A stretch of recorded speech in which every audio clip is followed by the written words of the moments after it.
சோழராணி. அத்தியாயம் 38. மறுநாள் முற்பகல் வேளை. மாமன்னன் இரண்டாம் ராஜேந்திர சோழனின் அலுவல் அறையில் மாமன்னன் சோர்வாக அமர்ந்திருந்தான். அவன் எதிரே அவன் தம்பியும் கடாரம் கொண்ட சோழ மாமன்னனின் வேள்வியில் தோன்றும் முத்தி போல 3 புதல்வர்கள் என்று கல்வெட்டுக்களால் புகழ்ந்து கூறப்பட்ட 3 புதல்வர்களில் 3ஆம் புதல்வனும் தற்போதைய மாமன்னனால் இளவரசு பட்டம் சூட்டப்பட்டவனுமான இளவரசன் வீரராஜேந்திரனும் சில அமைச்சர்களும் அதிகாரிகளும் அங்கு அமர்ந்திருந்தனர். அவர்கள் யாருடைய வருகைக்கோ காத்திருப்பதாக தெரிந்தது. அப்போது வேங்கி இளவரசன் ராஜேந்திரன் தனது மெய்காவலன் இளங்கோ பின்தொடர அந்த விசாலமான அறைக்குள் நுழைந்து வணங்கினான். ஒரு இருக்கையை சுட்டிக்காட்டிய சோழ மாமன்னன் வேங்கி இளவரசனை அமரும்படி சைகை செய்யவே அந்த இருக்கையில் அமர்ந்தான் வேங்கி இளவரசன். அவன் அருகே சென்று நின்று கொண்டான் இளங்கோ. இந்த வீரனைத்தான் கூறினேன் தம்பி என்ற மாமன்னன் சோழ இளவரசன் வீரராஜேந்திரனிடம் இளங்கோவை சுட்டிக்காட்டினான். ஓ, இந்த இளைஞன்தான் உறங்கா புலியின் மைந்தனா? தாங்கள் கூறியது சரிதான் அண்ணா. இந்த வீரன் சிறந்த ஆற்றல்கள் நிரம்பியவனாகத்தான் இருக்க வேண்டும். 2 கரங்களிலும் பலமான காய்ப்பு தழும்புகள் உள்ளனவே என்ற சொற்களை சோழ இளவரசன் கூறியதும் அந்த அறைக்குள் அதற்கு முன்பே தன்னை பற்றிய உரையாடல்கள் நிகழ்ந்திருக்க வேண்டும் என்பதை புரிந்து கொண்ட மெய்காவலன் இளங்கோ அமைதியாக நின்றபடி அவர்களின் உரையாடல்களை கவனமாக செவிமடுத்தான். நம் ராஜேந்திரனின் வத்சராஜ்ய போர் முடிவுற்றதும் இவனை இங்கு வர சொல்லி உத்தரவிட்டு விட்டேன். இங்கு தலைநகரத்தில் ஏதாவது ஒரு படைப்பிரிவுக்கு இவனை தலைவனாக அமர்த்திவிடு தம்பி. கடார போரில் உயிர் நீத்த இவன் தந்தைக்காகவாவது இவனுக்கு நல்ல பொறுப்பான பதவிகளை அளிக்க வேண்டியது நம் கடமை என்றான் மாமன்னன் சொற்களை நிறுத்தி நிறுத்தி உதிர்த்து. அப்படியே ஆகட்டும் அண்ணா. தாங்கள் எங்கே சென்று விடப் போகிறீர்கள் என்றான் சோழ இளவரசன் ராஜேந்திரன். மாமன்னனான தனது மாவீர தமையனின் நம்பிக்கை இழந்த சொற்களை கேட்டதும் அவனுக்கே உள்ளுக்குள் துயரம் மூண்டது. இன்னொன்றையும் மறந்துவிடக்கூடாது தம்பி. நமது தங்கையின் மைந்தன் ராஜேந்திரனுக்கு நீ உற்றுழி உதவ ஒருபோதும் தயங்கக்கூடாது. நான் பல சமயங்களில் உன்னிடம் கூறியிருக்கும் செய்திகள் எல்லாம் உனக்கு நன்றாக நினைவிருக்கிறதல்லவா என்ற மாமன்னன் தம்பியின் வீரக்கலை சொட்டிய முகத்தை கூர்ந்து பார்த்தான்.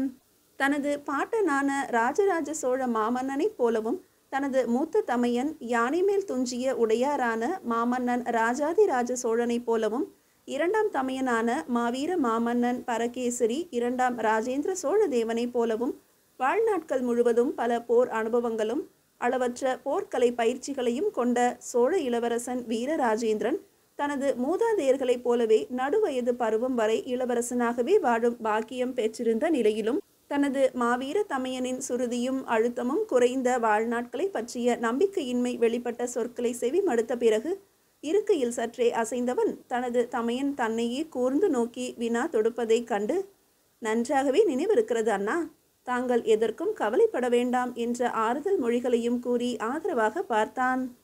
இல்லை தம்பி, நீ மறந்திருந்தாலும் இப்போதும் கூறுகிறேன், நினைவில் நன்கு பதித்துக்கொள்.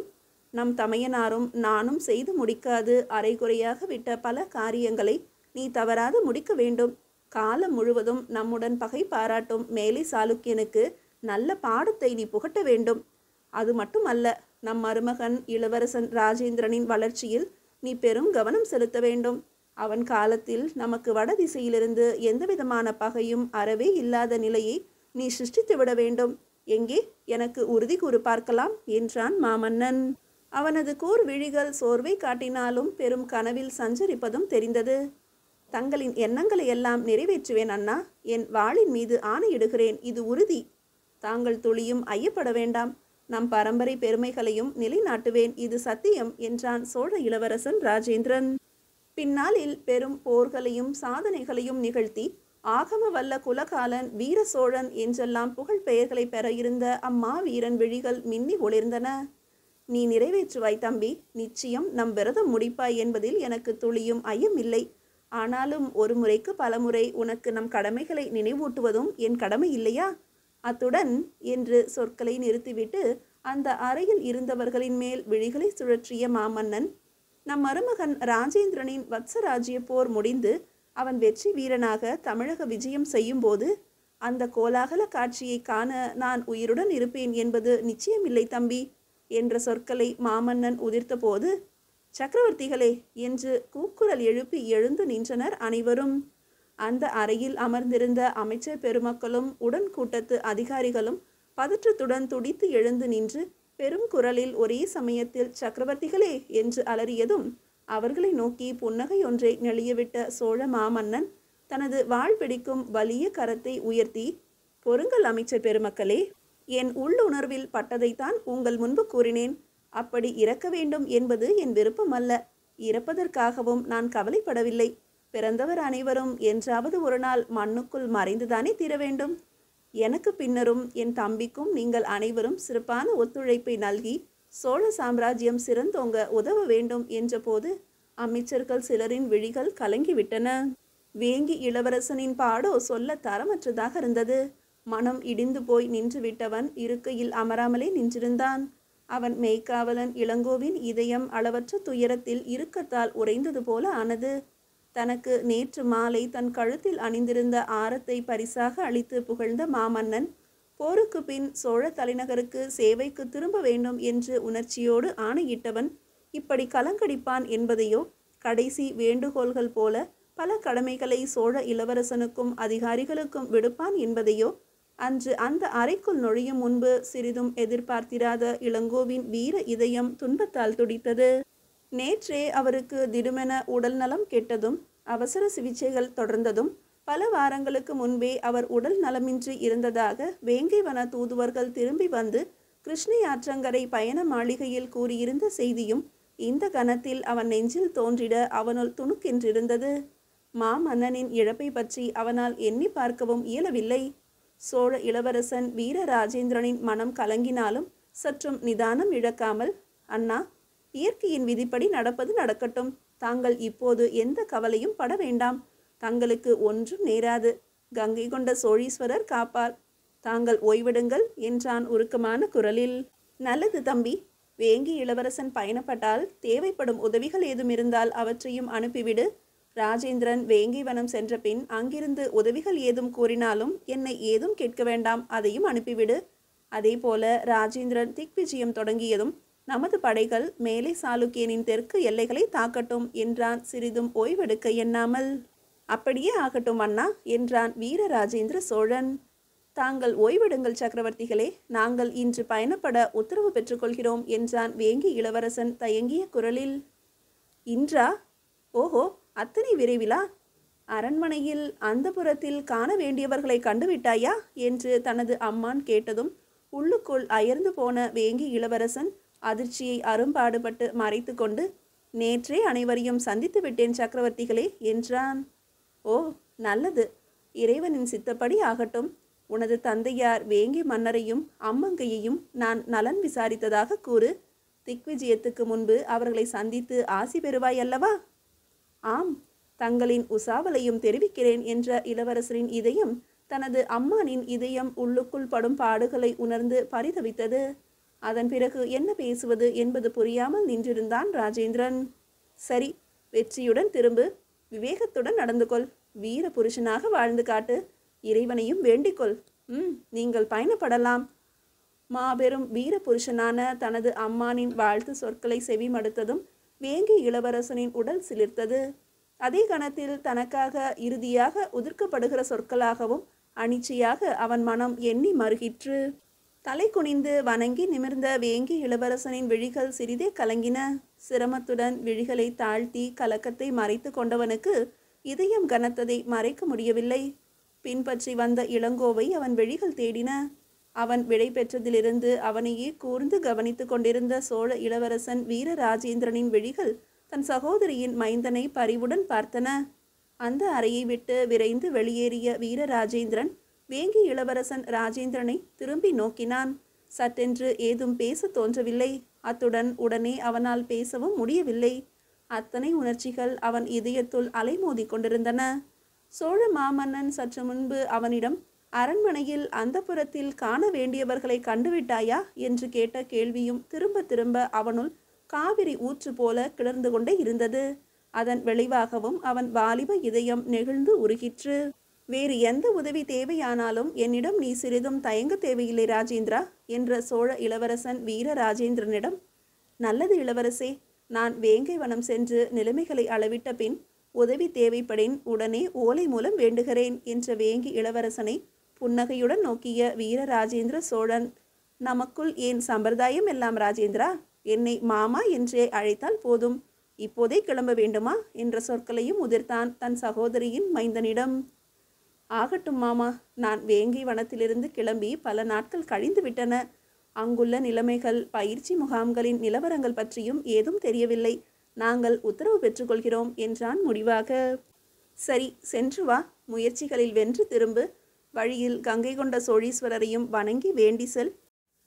அவசர உதவிகள் தேவைப்பட்டால் வடதிசை தண்ட நாயகரிடம் பெற்றுக்கொள் என்று சொன்ன சோழ இளவரசன் அந்த சோழ கேரளன் திருமாளிகையின் வாயில் வரை உடன் வந்து வழி அனுப்பினான் தன் மருமகனை. இளவரசன் ராஜேந்திரனின் புரவியும் மெய்க்காவலனின் புரவியும் அரச வீதியில் நெடுந்தொலைவு சென்று பார்வையிலிருந்து மறையும் வரை அப்படியே நின்றிருந்தான் சோழ இளவரசன். இளவரசனின் புரவி சோழ கேரளன் திருமாளிகையின் வாயிற்புறத்திலிருந்து சிறிது தொலைவு வடக்கு நோக்கி சென்று பின் குணதிசையில் திரும்பி கோட்டை வாயிலை நோக்கி அரச பாட்டியில் சென்று பார்வைக்கு மறையும் வரை பக்கத்து அரச மாளிகையின் மேல் மச்சின் பார்வை மாடத்தருகில் நின்று விழிகளை இமைக்காமல் பெரும் துன்பத்துடன் பெருமூச்சொன்றை விட்டபடி நின்றிருந்தாள் சோழ இளவரசி மதுராந்தகி.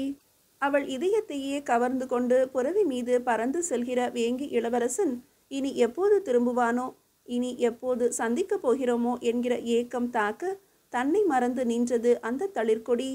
அதே கணத்தில் அவள் மலர் இதயம் கங்கை கொண்ட சோழீஸ்வரரையும் நினைத்து அனிச்சையாக வேண்டிக் கொண்டது.